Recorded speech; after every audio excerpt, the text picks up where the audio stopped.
Well, good morning on day 5. Didn't film any this morning with breakfast and breaking camp because we were trying to get going fairly early, and it was another cold morning. So but anyway, we are on the trail now, heading back to the campground where we left our car on Wednesday. Got about a 8-mile trek back to the cars, mostly downhill, so shouldn't be too difficult. But I'll see if I can capture some footage of some views along the way. So stay tuned.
Great day.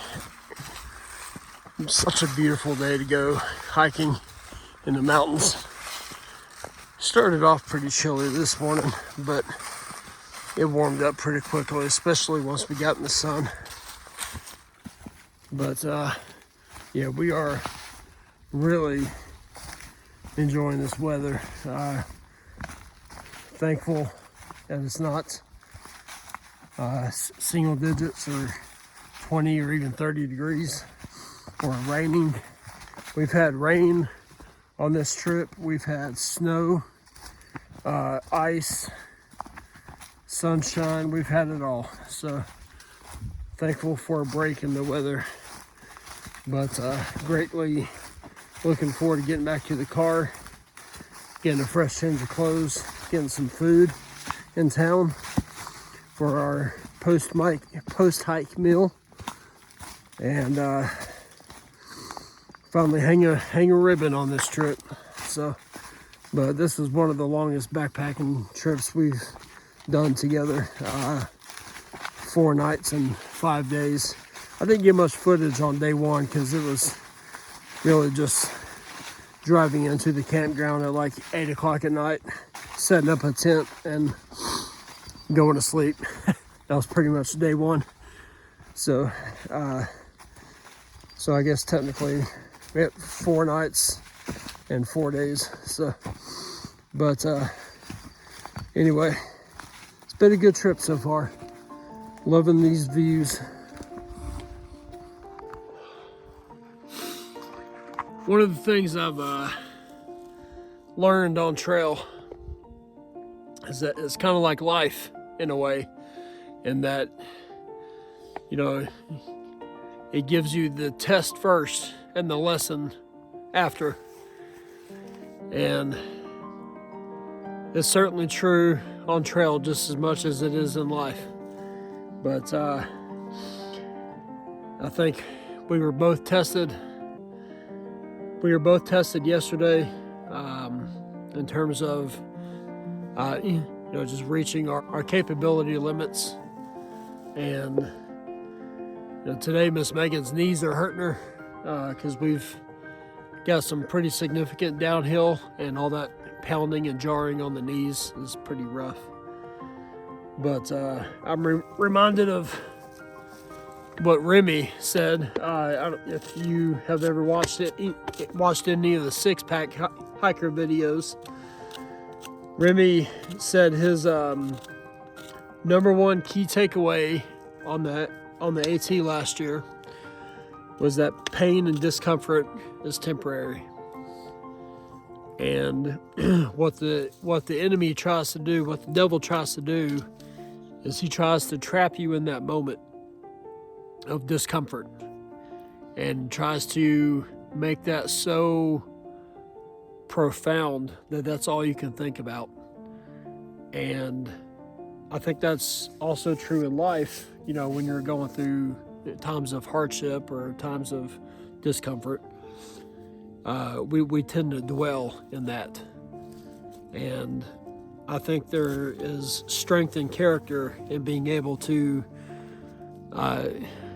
realize and recognize that you're going through a moment of discomfort or pain or hardship, but then moving on from that and you know, kind of setting your eyes on the prize ahead, and and focusing on that and letting that be the wind in your sail that pulls you through that temporary moment of discomfort. But so wanted to thank you, Remy, if you're watching this, for giving me that profound thought that has certainly just kind of helped me get through some moments here on the trail. Trail's tough, and we've certainly learned some things out here about our own capabilities and things we would pack and do differently for the next trip. But we're thankful still for all the freezing cold moments and all the temporary moments of discomfort. We're thankful for experiences just to get out here and do things that a lot of people can't or don't do. And we're thankful for those capabilities. And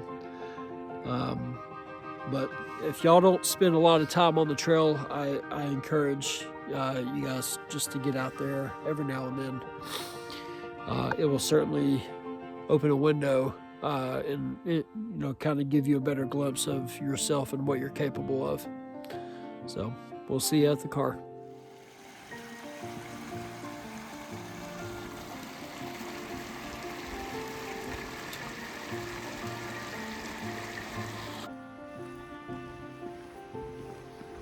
We made it back to the campground finally after a very long day of ups and downs.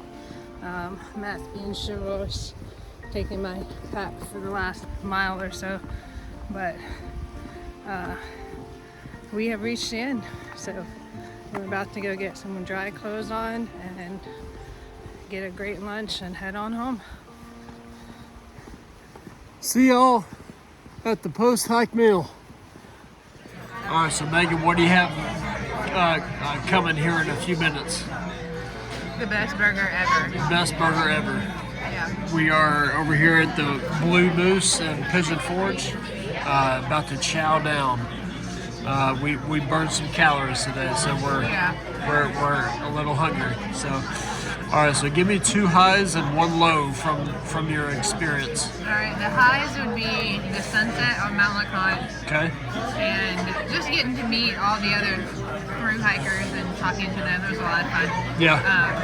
The low would be the 3-degree wind chill on Saturday morning that we were not prepared for.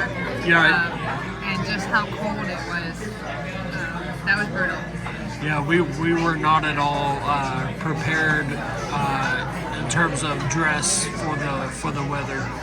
So next time, gloves and better base layers. Yeah. So. Sure.